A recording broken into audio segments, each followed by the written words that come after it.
but perhaps more fundamentally, nobody else does any of that stuff. And the technology's just absolutely, we're on this exponential change, right? Even if you looked back 5 years and thought about how you used tech 5 years ago to where we are now and where we were going in the future, but the messages haven't changed. Yeah, we're stuck a little bit in that cycle. So the whole kind of digital citizenship thing is about saying, actually, let's not necessarily try and scare children out of doing stuff, because that's what we were kind of trying to do. Let's support them to develop the kind of skills they really need to live an amazing life online. So that's the kind of idea behind it. I think there's something more fundamental as well, which is, I think that the traditional approach to online safety had an assumption that the internet is a kind of nice to have. It's an optional, and therefore, if there's risk, then you don't be online. Yeah, so we kind of prevent, we switch off, we take away, we tell off. And now I don't think that's not the life we're in, right? Tech is here and we need it. And there's a huge digital divide as well. So it's about support. It's about all of that, about kind of moving things forward a little bit. It gets more complex, but it kind of gets more interesting as well. It's a really interesting way of looking at it. I hadn't actually kind of considered it in those, with those eyes on. It's interesting that, you can't really turn it off at this point. I remember when I was growing up, it was a case of, I'll can I go on the computer, mum? Well, no, so, and it's very, very different now, all these kids have got access from, the moment they can talk and, walk really, and, are old enough to hold a phone. Yeah. So, well, even some of the terminology, going online. Is that what we do? No, not do anymore. We go online now, No. or are we just online? Yeah, right? That's true. So, no dial-up ringtones anymore. Totally. For those of us that are old enough to remember.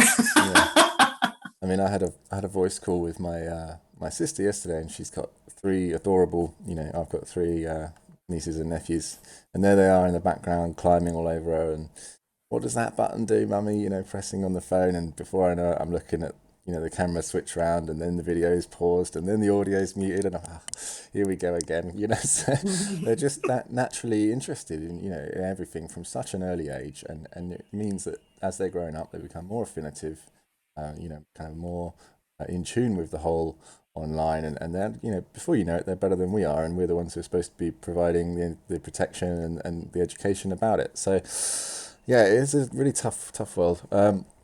So, particularly then with young people, what's like the biggest issues that you face when trying to teach them about online environments? You asking me or Emma? Let's go with you, since I was just talking with you, and then if Emma, if you have anything you want to say on it. So biggest things to be talking about with younger children, are you thinking? Yeah, just like particularly with the growing up stage, we're getting to where they're already kind of interested in it and they're doing it on their own, and what kind of issues do they face there, and how do we best prevent them? So what's interesting right now, of course, in lockdown is if you take socializing, for example, we will have a lot of younger children right now that are socializing online through gaming and other mechanisms, just to do with the fact that they're on lockdown, or might be being introduced to social media at an earlier age than they would otherwise have been. So I think we'll see some changes coming out of the whole lockdown period in terms of what children are accessing and when they're accessing it and the kind of age. So that in itself may change some of the messaging that we would normally have given to young people. The issues generally are the same, right? There's inappropriate content, there's bullying, there's potential contact with people that might have kind of unhealthy interest in children, there's misinformation, right? There's the kind of healthy engagement with technology. There's all that stuff kind of going on. What's really, I think, important for anybody that's kind of got young children or works with young children is that we don't just talk to them. Right? So we actually have to engage. So if it's gaming, it's actually about sitting down and playing Minecraft, right? Yeah. If it's social media, then it's actually doing it with them or showing them. If it's misinformation, it's maybe, depending on the age, saying, look, I got this kind of weird message, or I've seen this. What do you think about that? So it's that side of stuff rather than just the giving the messages. If we talk to young people, then certainly from what my kind of understanding is, there's a difference between the issues that they come across and the stuff that they worry about. Right. So take something like swearing, it's everywhere, right? Young people come across a lot of swearing, generally not really bothered by it. we might be bothered by it, but they say they're not. Bullying, on the other hand, is something that, they're going to come across that, and it's got an impact. So so I think we just need to be alive to the fact that we are living online. This isn't a kind of go online, go offline thing.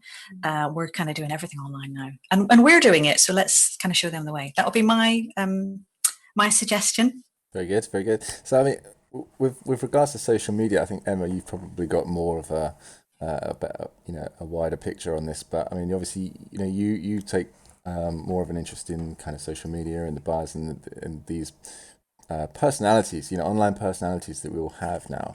So I think how are we protected on that? And do you think that the issues are more prevalent because it's easy to attack somebody from as they're called, keyboard warriors, hiding their face but giving it all the talk? What do you think about the social media side of things?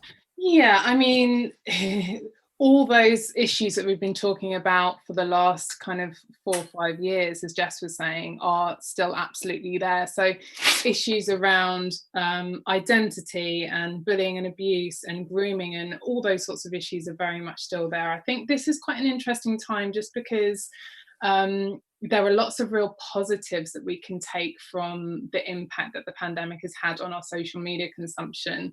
One of which being that we are sharing lots of positive content, and we're seeing with our students, with lots of young people as well. You may have also noticed that lots of the sharing that's taking place at the moment is around the challenges that they're doing, positive stories about the NHS and key workers, and getting out there and going for walks and taking pictures of trees and butterflies and all these things that we've really kind of become awoken to, or that we're starting to be mindful of for the first time. So there's lots of real positives that we've taken from this experience.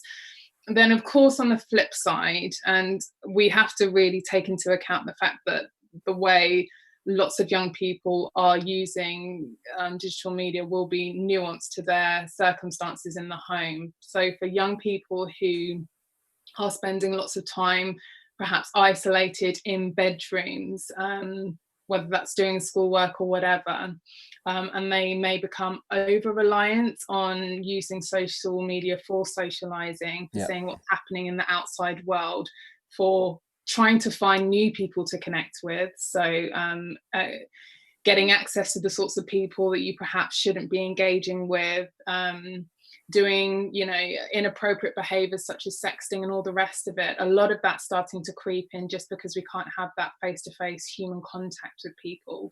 So the old issues that we've had with social media still stand, but I think the way that these issues are playing out now, both in a positive and negative way, are really starting to change. I think what will be interesting moving forwards is seeing how many of these behaviours kind of continue once we've moved past lockdown. Yeah, so do you think, and just going on from that, Emma, do you think that, if lockdown was a more significant and sustained period of time, then we would see, a lot more kind of heavy set issues that you just mentioned? Do you think they would stick around a lot longer just because of the whole lockdown, or do you think these issues are going to happen now anyway because of the the lockdown has already happened, or does it not matter about the time span? I think that's a really interesting question. I'd love to know the answer to that. I think Predict we do have to give young people credit in the sense that whatever situation we throw them into, they do tend to, often through trial and error, unfortunately, but I guess that's a good thing as well in terms of resilience, figure out the best, how to make their own situations work for them. So lots of the people that we're working with are starting to use their tech a bit more consciously and saying, actually, those first couple of weeks in lockdown, I was constantly on house parties and Zoom calls and just spending the whole time on Instagram and doing studying and all the rest of it in my room.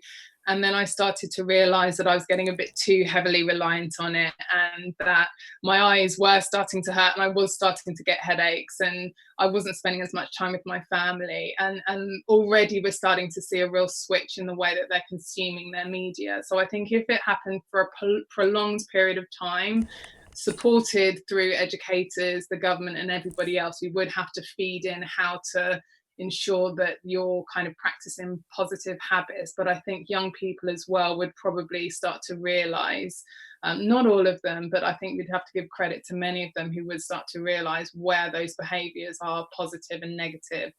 But as with all the scams that we've seen, all the phishing COVID scams, all of the fake news and all the rest of it, there are of course going to be those predators who are just waiting for their moment to pounce on these opportunities. So we have to be really mindful of that as well.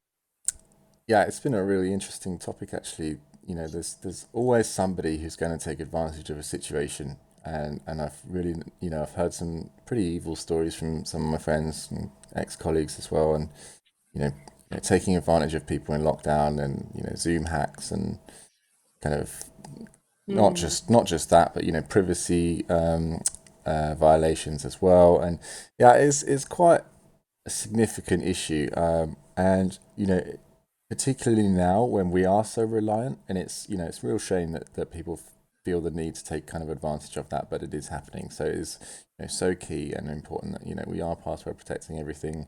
You know, all of our communications are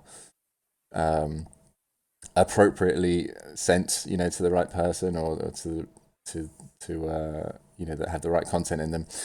But yeah, I mean, so what about like online socializing? You know, we've talked about, you know, Zoom parties and house parties and, you know, Instagram live. Jess, what do you think about all of this, you know, mad consumption of media that's just absolutely increased over the last few weeks?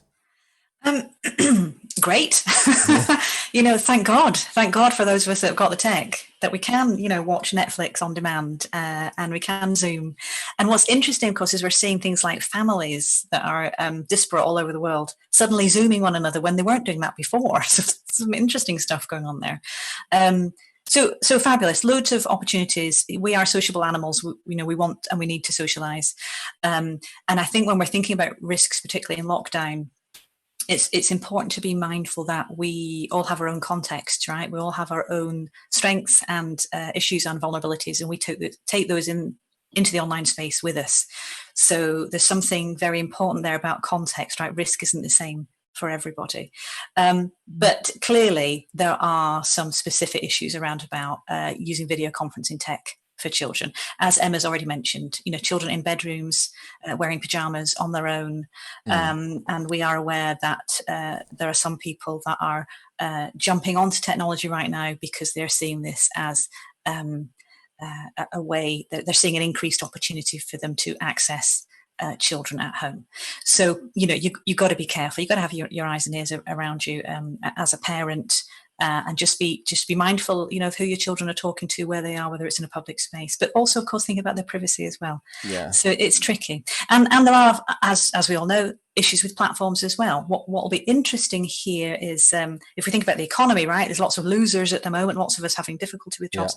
Yeah. Tech has lots of opportunities here to make money, and it'll be interesting to see how our perspective of technology, how that happens over time. So as we move out of all of this, how are we going to feel about using some of those platforms that are, for example, you know, raiding all of our contacts and taking our personal information and all that kind of stuff, yeah, that we are jumping into at the moment because we're seeing it as a necessity. So it's interesting.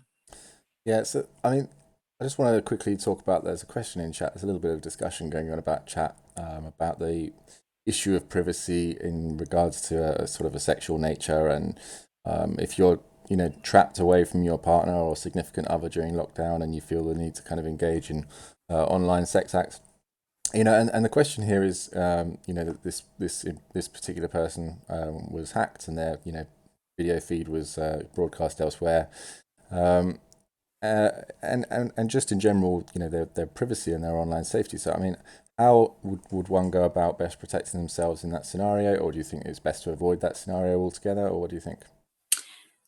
I'm happy to. I'll start. Yeah, I'll ask this to both of you, I think. Yeah, no, that's fine. Yeah, absolutely, right. Relationships are really important, and people are wanting to maintain those. So it's no surprise that we will take our kind of sexual behaviour online and want to engage in intimacy with our partners. I don't see a problem with that, but clearly it then does bring in the issue about anything at all that you make electronic has the potential to get out of your control. So, and we are seeing kind of abuse of technology on the rise, right? So Revenge Porn Helpline that deals with all kinds of intimate image abuse saw nearly a doubling in contacts to the helpline following the lockdown. We know that there's lots of issues around about domestic abuse. So it is problematic. Yes, there's lots of guidance that you can follow about safe sexting, for example. Yes, if it's images, don't have your face in it, don't have a tattoo in it, and don't have your front door in it. And think about whether it's going to back up to Dropbox and all that kind of stuff, which I think slightly might cloud the mood somewhat. You can take, there's lots of precautions that you can take. My personal perspective on it is it'd be really interesting to hear what Emma's got to say. But I think, go into things with an understanding that stuff can get leaked, right? It can get hacked, it can get shared, it can get screenshot, all the rest of it. So just think forward about what the impact might be for you. That would be the main thing. And certainly if you got into any kind of sextortion type scenario, don't be giving in to demands. Go and get help. It's never too late, actually, to get the help that you need. Those would be my kind of suggestions. But lovely to hear from Emma as well. Yeah, I absolutely agree with everything you're saying, Jess. I think, unfortunately, as with everything in the digital world, you have to think about worst case scenario. So the only addition really that I'd have to say on that, and of course, depending on your age, this advice would be very different. But if you're a consenting adult that's in a healthy relationship, the only thing I'd have to add to that is just to think about, it's very easy for us to be comfortable in the situations that we're in at that moment in time. And it's very difficult for us to think that, a year from now, we might not be with that other person. And even if you trust them implicitly at that moment in time where you're sharing that piece of content, it might be that a year down the line, if you're not with them, that you wouldn't want them to have that on their devices. And the other thing to take into account when it comes to security is that you can be as secure as, the smartest hackers in the world who would know about security. You can get every single restriction in place to make sure you're as protected as possible. That doesn't mean that the person that you're sharing that content with has the strongest passwords and knows how to avoid every phishing scam and all the rest of it. So to a certain degree, no matter how much you are in control, you're never really in control when it comes to sharing. So that's not only thinking about the present, but it's thinking about what happens moving forward. Yeah. I suppose, we've talked there as well about adults, haven't we? Right. So we're not talking about younger people. So there's a whole other, set of risks and issues there as well. And clearly coercion, we know we do need to be mindful that consent isn't just agreeing. Yeah. It's about freely agreeing to something and feeling positive about it and all that kind of Definitely. stuff. I think there's a whole rabbit hole there that we could explore in an entire new stream, to be honest with you there. But let's move on. So you guys have obviously been doing this for a long time. It's really clear just by talking to you guys that you're really knowledgeable and you know what you're talking about. And I'm learning a lot just from listening to you. So from your experience, have either of you got any kind of memorable like moments that you had to deal with, or have you had any sort of really good experiences that shined amongst the others, or any bad ones that particularly also might shine? Let's start with you, Emma. Yeah, I can share some goods and some bads. I think without going into too much detail, that I tend to find that the bad experiences that we've had often play out in similar sorts of ways. So we talk at Digital Awareness a lot about the disconnect that lots of digital users have when it comes to seeing the severity or the impact that something might have in the digital world versus the real world. And I think our most worrying or upsetting experiences tend to have played out where we've been speaking to a group of young people and somebody comes up at the end and reveals something to us that's incredibly heartbreaking, incredibly serious. But you can tell from the way that they are delivering that story that they haven't picked up on the severity of it because it's happened in the digital space. So whether they have shared a really inappropriate photograph or been exposed to racist trolls or awful abuse, they've managed it in their own way privately without involving the right people or escalating to the police or parents or teachers or whoever it might need to be, just because it's happened in the digital space. And then once we get exposed to those stories and see just how serious this is, then being part of that escalation process and seeing how those young people need to be supported.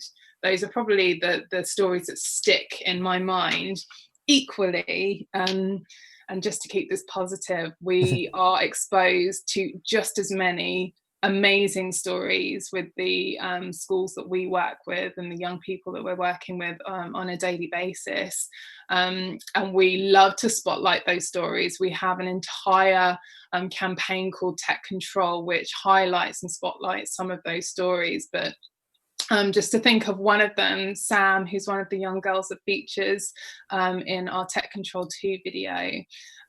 She was a gamer who was absolutely obsessed. I'm not going to say addicted. She had a really positive story to tell about how from being a very young girl, she had always been interested in gaming and in design and in gamification, and she taught herself to code at a young age, and got to a point where she knew gaming wasn't just something that she wanted to be a hobby, it was something that she wanted to be her life. Yeah. And currently, as we speak, she is studying game design and architecture over in Holland. She's really kind of living out her dreams and her passion. Brilliant. And as Jess was saying, after lockdown, I imagine we're going to see a lot more of this, but there are so many positive tech stories that are getting pumped out of young people at the moment. And I think it's so important that not only we're sharing them, but that parents and teachers and perhaps others who may feel like this is a bit too overwhelming, and lots of the stories that we're exposed to in the media are a bit too negative. It's important that we're really spotlighting those positive stories because we can't tell them enough. That's it, yeah. So I've seen some really fantastically creative stuff being produced over the last few weeks, that's for sure. Yeah, definitely. Sounds like you've had some wild experiences. I'd like to hear about them. I understand that of course you can't share them all particularly, details and things. So I appreciate you kind of snapshotting that for us. What about you, Jess? Have you got anything that you can share with us? Yeah, I mean, again, on the negative side, I do hear from young people that are, told to commit suicide and all that kind of stuff. That does happen, and it's back to this idea that we do stuff online without really thinking about the impact or really recognizing it as real world impact.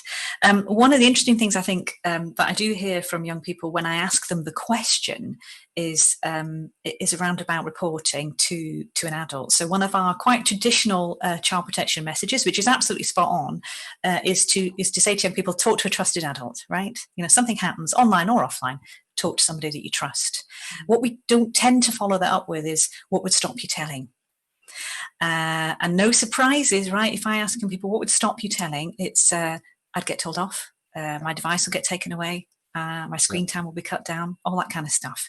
So I do think, again, we need to have that more rounded conversations with young people about what really can happen online and what to kind of do about it and how to empower them. On the positive side, it's a funny story that I've got, so not necessarily a positive one, but it was a great chat I had with a lady when I was in Newcastle one time. She was telling me about this dog cam that she'd bought. Those little dog cams you can get, you put them on the wall.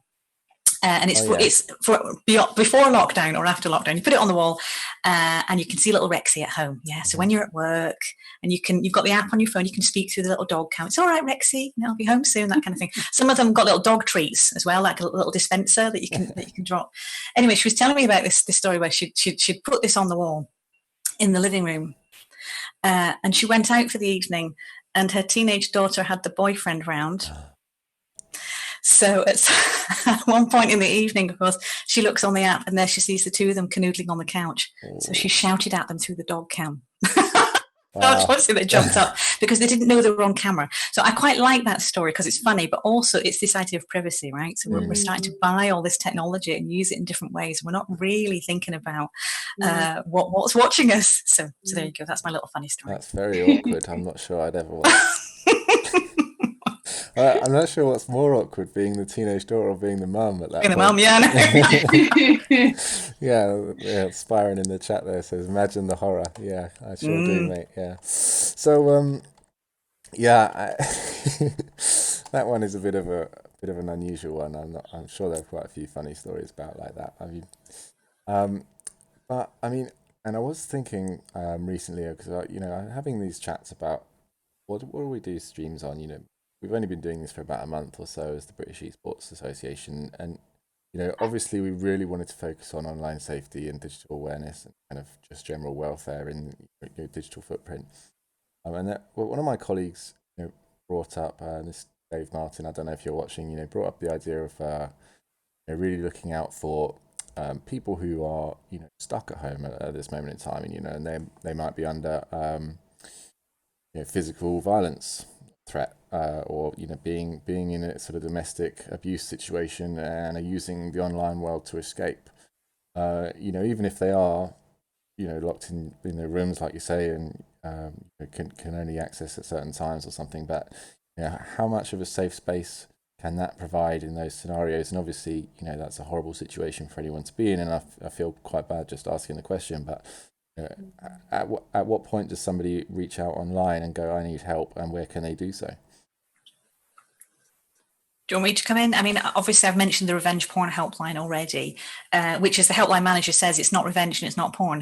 How she describes it. It's essentially for intimate image abuse. So the revenge porn helpline, we think of the jilted lover scenario. You've shared something and then you've split up and somebody's not happy about it.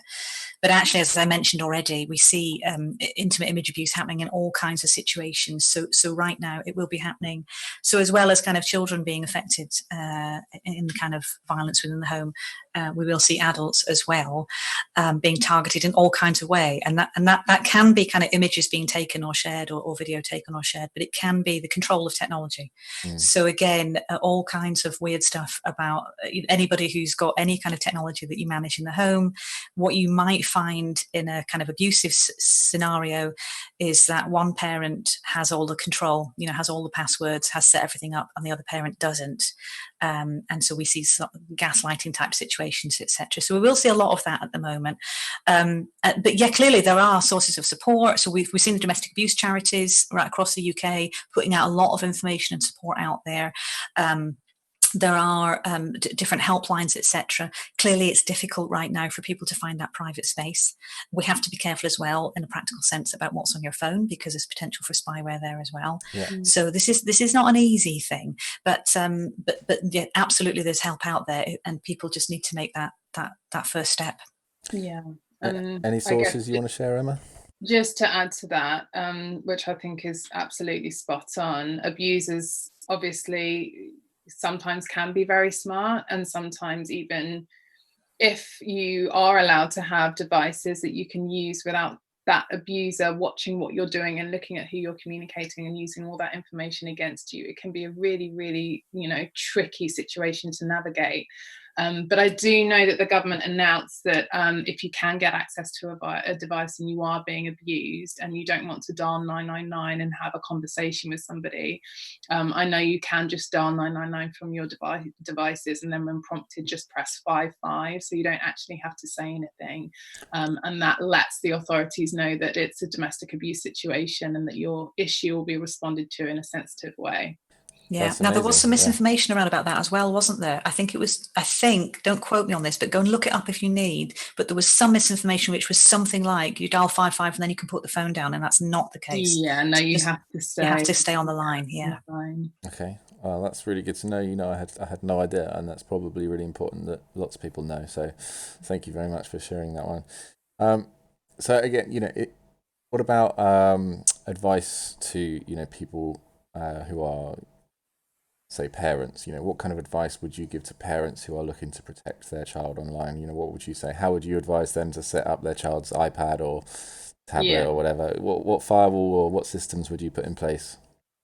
That again is such a difficult question to answer, because you've got families that may have 3-year-olds that have siblings that are 18, and Right. you've got your Sky families and your BT families and your families that are gamers and your families that are, heavy social media users. So of course you have to provide answers that are unique to every family. I definitely advise checking out Internet Matters Parental Control section, just because from what we've seen online, they're probably one of the best places to go to see solutions depending on what sorts of devices you have and what kind of setup you are, whether you're an Android family or you're an Apple family or whatever it might be. So it'd be difficult for me to give advice in terms of all the different tech your family might be using, but there are definitely certain principles that are applicable to any family situation. And I loved what Jess was saying about being involved, because that's something that we always really push with our families. Again, this can be because it can be very tempting to go down the tech bashing route and just be fed up with the fact that these devices are getting so much of your child's time. You're not always aware of what they're doing. You're not always comfortable with who they're speaking to. Mm-hmm. So get involved and play with them, and whatever age even of the spectrum they are. Of course, you're going to be heavily involved with the younger ones, but don't let that stop. And try and leave that tech bashing at the door, so that you're not creating the barrier that Jess was talking about, which means, what's the point in speaking to mum and dad about that? They're not going to get it. They're going to hate it as soon as I start talking. So allow them to talk about their passions and their frustrations and their loves and their worries. So getting involved, setting boundaries is really important, and particularly with the little ones, parental controls will have a huge role to play when it comes to setting boundaries. So making sure that they can't see the things that they shouldn't be able to see at certain ages in particular, and scheduling screen time and all the rest of it. But by absolutely no means should that be something that you set up and think, okay, I can kick back now. I've ticked that box, which means that they can't access pornographic content, so I don't have to worry about it. We know that that's just the start of all of it. And actually making sure when it comes to setting boundaries, it's part of a family effort, that you're all sitting down together, that you're agreeing on the reasons why certain restrictions are put in place. So we've seen, particularly during lockdown, that where there's now such a blurred line between, because tech's being used in every aspect of all of our lives, we don't necessarily all have home offices that we can go to. Sometimes parents are on their devices through meal times and into bed times, and all the rest of it, routines are getting all mixed up. So having conversations about boundaries and the reasons why certain restrictions are in place and why sometimes they need to be flexed and adapted a little is really, really important. So encouraging them to be part of that boundary setting process, but making sure they are very aware of what the boundaries are and why they've been put in place. Backing them up with parental controls, but not completely relying on them, because most 5-year-olds are able to overcome any security stress settings that you put in place. And then also remembering those positives, remembering that there are such amazing opportunities afforded to young people today, and that while sometimes tech may seem like the enemy, overwhelmingly the stories are positive, and lockdown really has demonstrated how we can have tech time, FaceTime, Zoom time with Granny, who, as Jess was saying, might live in Jamaica on the other side of the world. We have to remember those positives so that we can have these balanced conversations. Yeah, it's like ticking that checkbox, isn't it? When you've got a new pet or a newborn, and you childproof the apartment or the house or whatever. You put the locks on the cupboards, and then as soon as they hit 5, they're old enough to reach the top of the counter, and bypass those safety measures. You just have to keep them updated. Yeah, you can't just tick the box and walk away. I think that's really, really key. Right, so I've got through kind of most of my questions. I've got a few more I want to ask, but I just want to shout out to everybody in the chat. If there is something that you guys want to ask these two lovely girls who have been so helpful today, please do ask it in the chat, and I'll make sure that it gets answered. But I mean, next question from me, and this actually concerns us all, since we're all live on stream right now. What would you recommend to people who are putting themselves in the public eye? The people who are entertaining us throughout the lockdown, the people who have never done Instagram Live but are doing dance classes every night, or have never done a PE lesson online but are now delivering them daily, or these kind of things. Or that I'm now putting myself in the public eye. I haven't had social media in over 7 years. No Facebook, no Instagram, no The last thing I had was probably Bebo, for those of you who remember that. But You probably still got it then. probably. I'm gonna go and check. But back in the MySpace days, I don't have any social footprint online, so this is kind of all new to me. So kind of what advice would you give to me or to any other people who are in the public eye? I want to ask you why you don't have a social media presence. That's mine. But you don't have to answer if you don't want to. It's just fun. It's good. I like to be asked the questions once in a while. I seem to do a lot of asking questions and a lot of listening. So basically, I didn't have a privacy concern, because it's always one of the options, isn't it? When you close down a site or something, what do you not like, or why have you cancelled with us? But I think because I've been in the games sphere for quite a long time. I'm very digitally aware of what happens. I've seen the dark side of the net, as it were, and I don't particularly like it. And I just know, from my personal experience of exploring the net, that, finding out a lot of information from a little piece of information is actually very easy. So I try and minimize my footprint as much as possible, because I don't want people knowing where I live, kind of who is my next of kin and all that stuff, just from my username, on my email, which is actually very easy to find out if you know the correct routes to go down. So I discovered that a long time ago, and I thought, what, for my own safety, I don't need any of this stuff. I don't need to have everybody posting or sharing pictures of the dinner that I'm having that day. Also, it wasn't that I didn't care for it. It's just that it wasn't the space for me anyway. I was much more invested in spending time with my friends in the gaming environment rather than the social media environment. So two reasons: one, I knew what people are capable of, and also two, I was having more fun a gaming environment than I was on the social media platforms. Fascinating. Yeah, really interesting. I would just throw in a couple of things there. I suppose I think it's really interesting right now about this idea of not being online. So I do a lot of work with professionals, for example, who might be targeted online, and the kind of classic response to that would be, for example, to change, your profiles so that, say Facebook, for example, right? Because it's got a real name policy, but then you try and change it so that you use like your middle name or something, so that you're less findable.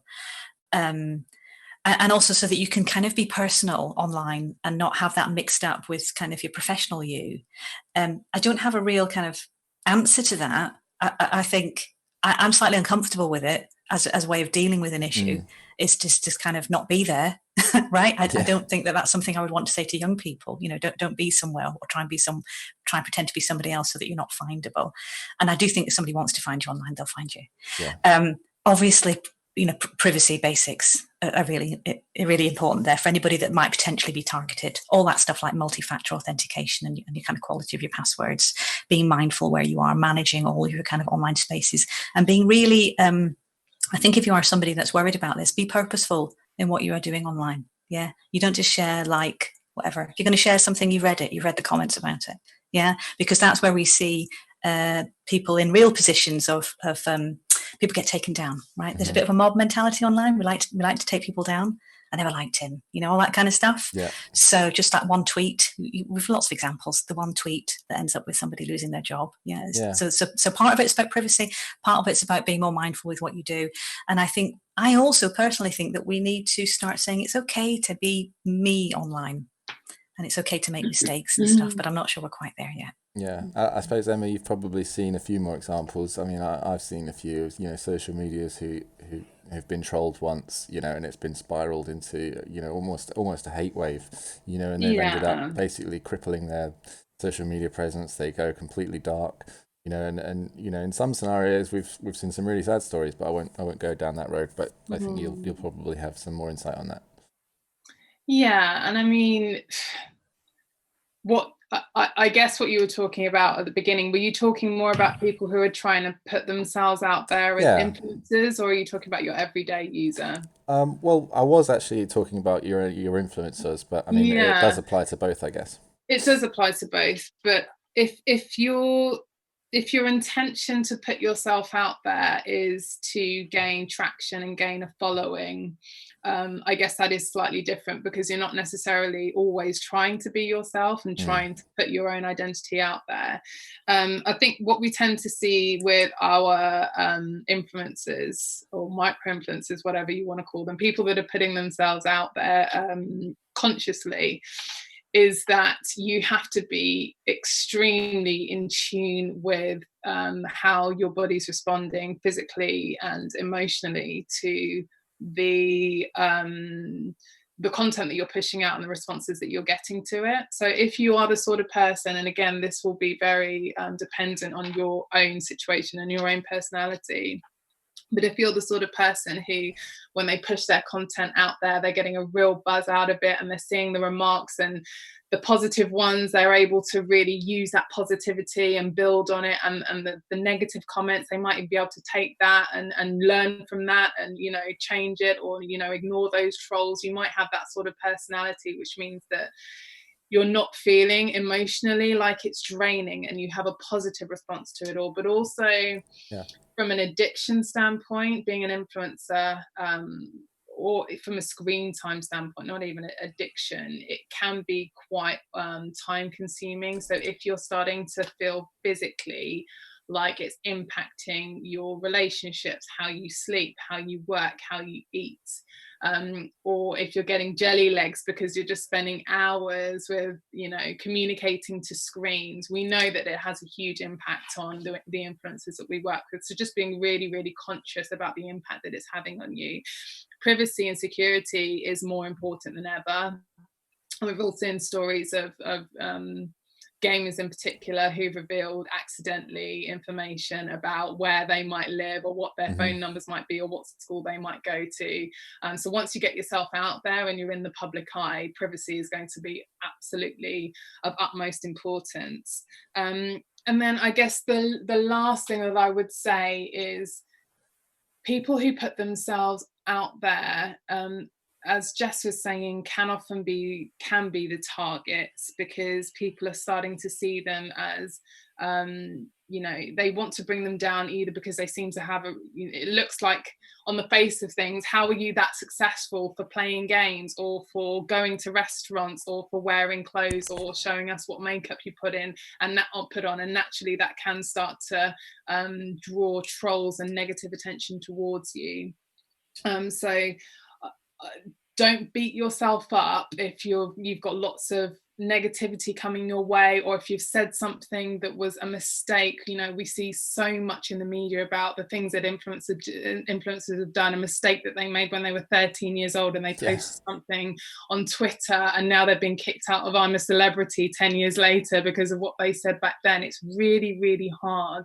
So you've got to make the right choices for you. You've got to listen to your body, and if you're enjoying it and you're getting lots out of it, keep going. And if you start to feel like it's too much and it's just weighing on you, on your physical and mental state, then understand that you may need to make changes, and don't beat yourself up for it.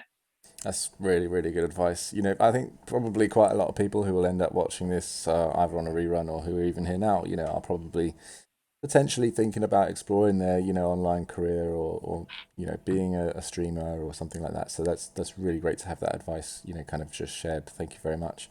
And then kind of also following on from that, into the gaming space, and who are, being a gamer myself, and obviously I remember, when I was growing up, I wasn't allowed to play, Grand Theft Auto, because it's an 18 and it's got, violent content, it's got sexual content and things like that. And these kinds of things are obviously a protection issue, but I would find ways as a teenager, naughty boy, to circumvent it. My mum would say no, so I'd go, oh, right, mates, who's got Grand Theft Auto? Can I come round? Can we play it? So, and then I go, oh yeah, I'm just going around so and so's house for some tea. But actually, there I would be playing Grand Theft Auto. So, are these things an issue for parents? These kind of 18 rated games, or even just 18 rated content. How do we kind of figure out that our child might be lying to us, or how what advice would you give to parents to kind of deal with these situations? Yeah. Do you want me to come in again? Yeah, I don't mind. Jess. I can see I'll go you've me. got something you want to say. So. No, it was just funny. You were saying about kind of sneaking out and getting access to stuff. That's teenagerhood, right? That's the whole point. That's what you want to do as a teenager. It's about you setting up yourself and maybe bending some of the rules or doing some stuff and seeing what happens, taking some risks, right? That's how we grow and learn and develop. Thinking back to that digital citizenship thing again, right? So so the messages that we've been given might have been quite simple. You're not allowed to use that because it's 18 plus. Well, why is it 18 plus, right? What's in there that's actually going to be inappropriate? And maybe there's, there might be some other aspects to it, to any game, right? Where you might be engaging with other people, and it doesn't matter what the rating is. So I think this is so much more about kind of individual level of maturity, kind of relationship that you've got between a parent and child, and all that kind of stuff. And as I mentioned right at the beginning, the earlier you can get into gaming with your child, the better, because you have fun together, right? If you've got a 15-year-old and you have no idea what they're doing and you've never talked to them about any of the gaming stuff, then you've got a bit of a wall there to try and cross. So we come back to this idea of resilience again. Yeah. So how do I, and that's, I think what's really, really difficult for young people is more and more we're kind of putting the onus on them to manage themselves in the online space, to know when to get help or to know how to deal with a tricky situation. And for some of them, that'll be fine. And for others, they will kind of struggle with that. So there's obviously a much bigger rounded effort here that we need to look at, which is not just about directly with young people, but about how we design and develop games, what the kind of infrastructure is around about that, what the controls are around it, all that kind of stuff, as well as kind of managing yourself. But clearly the main message has to be to a young person, as always, if something's happening that making you feel uncomfortable, you're not sure about, it doesn't matter what anybody says to you, you've got some control over that. You can change it. You can not do that thing. You can talk to somebody. Definitely. So I've just got a question from Squark in the chat. He's one of our moderators and also one of our admins for the championships. He says, what are your thoughts on VPNs as a security measure? I don't mind who goes first. Emma? VPNs isn't my heartland. I'd have to get one of the security guys on my team to comment on something like that. But I do know, with personal experience, that free VPNs, you get what you pay for when it comes to VPNs.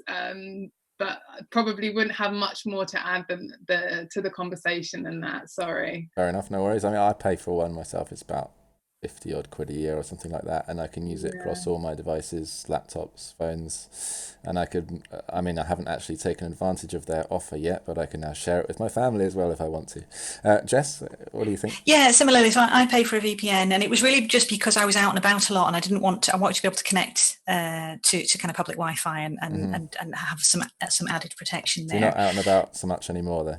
Not the no, I know. I love that life, but hey. This is quite good fun as well. So it's an added layer of security. Of course, I mean, again, I'm not I'm not a real kind of tech expert on that side of things. So pros and cons of everything, right? So really good from the kind of security side, particularly when you're out and about.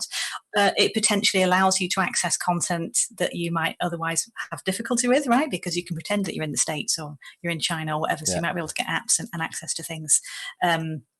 But generally, I think there's this bigger thing as well about the comment that Emma made about you get what you pay for.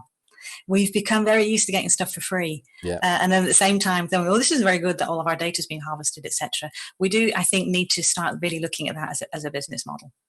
Yeah, that's really good advice, actually, as well. So just going back, I mean, Squarks followed up, listening to your comments, and he said most internet providers have a do not use stance on them, but as most apps can pinpoint your location, it's really worrying. And actually, I think that is a huge point that we haven't covered, is location on, apps that we use on the day-to-day basis, and the information that's being harvested from apps that we use on our phones. They all require a monstrous amount of permissions, and half of the things I don't have because I'm, every time I install an app, there I am, because I'm that kind of guy, I'm looking at the permissions to see what kind of things they're stealing from me. And if I don't like it, I won't install it. But, obviously some things are really important. I need to know where the next bus is or where I am if I'm lost, so if I want to get a taxi, I need an Uber app, which needs to know my location. So, I mean, what are your thoughts, Jess, on On location. Particularly location.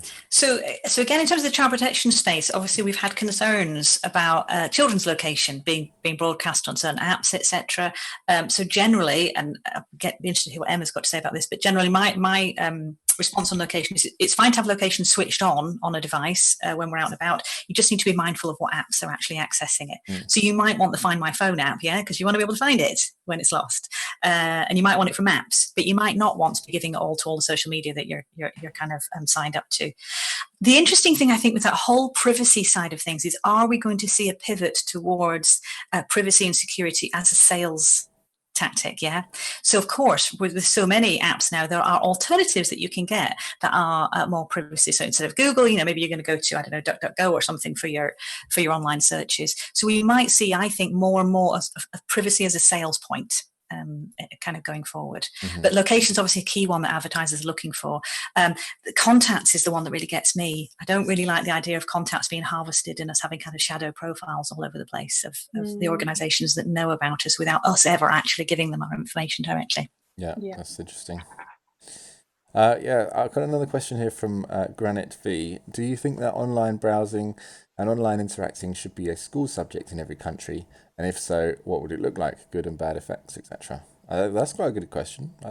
I don't see it here. I mean, here, in the UK, it's probably, in England rather, it's probably based more as like a sort of extracurricular class that people take, or something that you would take in addition to your normal studies, just to kind of, for those who are interested. But do you think it would be a legitimate school subject? Do you mean online browsing, like how to use search? I don't know what he means, but I presume it just kind of like the general online.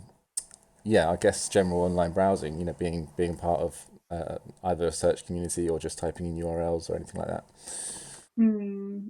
I mean, that's definitely touched on as part of the computing curriculum in the UK already, and that would fall under digital citizenship.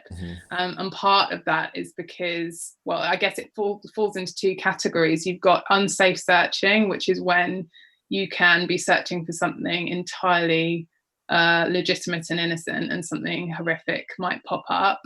And then on the other side of things, you've got using search efficiently and effectively, which is where young people are taught about things like Boolean search, so how you would search using quotation marks and all this, so that you're making sure that you're getting the most accurate results.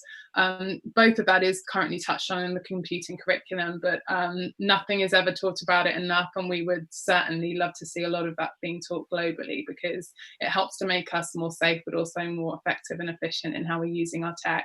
Interesting. I would add to that as well. I think what's interesting is what's happening as we're seeing different platforms sort of become more diverse, right?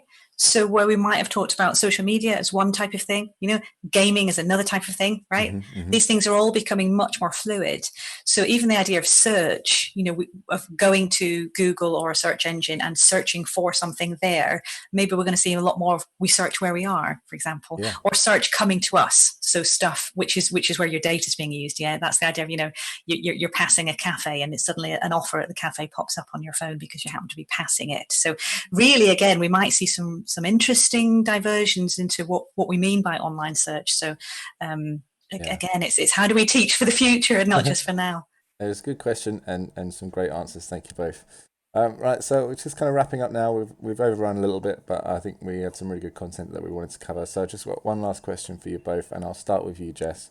Have you got any top tips, to have a smarter and more protected digital presence, that anybody can do right now? Something easy and fun. Essentially, I've already kind of given it. Be purposeful in what you do, right? So you were on Bebo 10 years ago. Did you ever kind of unsubscribe? Is your data still out there, right? So there is a kind of cleanup aspect as well. We're very good at signing up to stuff, not very good at unsigning up from stuff. So be mindful about what you post, share, have conversations with the people around you as well, because you online is not just what you post, it's what they post and tag you in, and all that kind of stuff as well. So just be a little bit more conscious, I suppose. Sort out the privacy settings, and try and have fun. That would be my thing. Let's not have it all doom and gloom, because it's amazing. Emma? Yeah, I'd love all of that, Jess. I'd add a couple of things just to think about off the back of all of this. Firstly, don't beat yourself up. Anyone who pretends to be an expert like me, we've all made mistakes. Most people have been hacked. Lots of people have been trolled. Most of us have been bullied. We've all experienced these things, whether you're an influencer or not. Make sure you don't beat yourself up, and learn from these sorts of experiences, and make sure it just fine tunes the way that you're using your tech moving forward. And then, sorry to harp on about using your tech consciously, but it's just so important that we listen to ourselves and listen to our bodies. And if we're feeling good when we scroll through Instagram or when we play our favorite games, then that's great. And if there's something that you realize, actually, when I'm doing this element of a game, or when I'm doing something live on social media, it doesn't make me feel good. Or when I'm connecting to these sorts of people, sometimes I don't feel great about myself, or sometimes it brings out the worst in me. Whatever it might be, just use your tech consciously so that you can make sure you're getting the best out of that experience. Brilliant, thank you. I think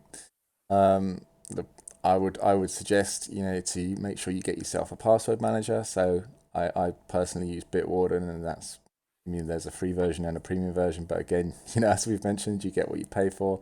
Some firewalls also have their own built-in version, or those kinds of things, or there's Dashlane, other things like that. You can Google them and find out some really good ones. Get some reviews before you buy, though. Make sure you do that. And then with regards to that, I think my last question to you both would be, what's your password? 1, 2, 3, 4, 5, 6. Exactly. Password. Yeah.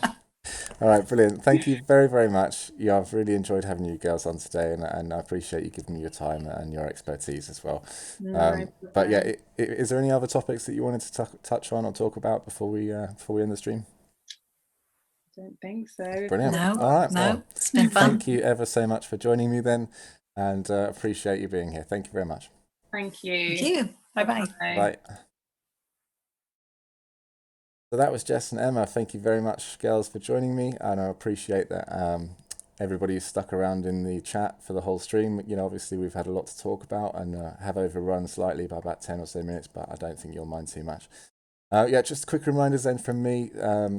Please do check this out again. The video will be uploaded on our socials and in the on our website as well, plus probably on YouTube.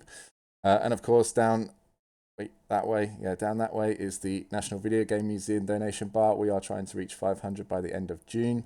Anything you can donate would be amazing and would really go a long way, and really, really appreciated by the museum. So thank you very, very much for joining, and we'll see you next time. Take care. Bye bye.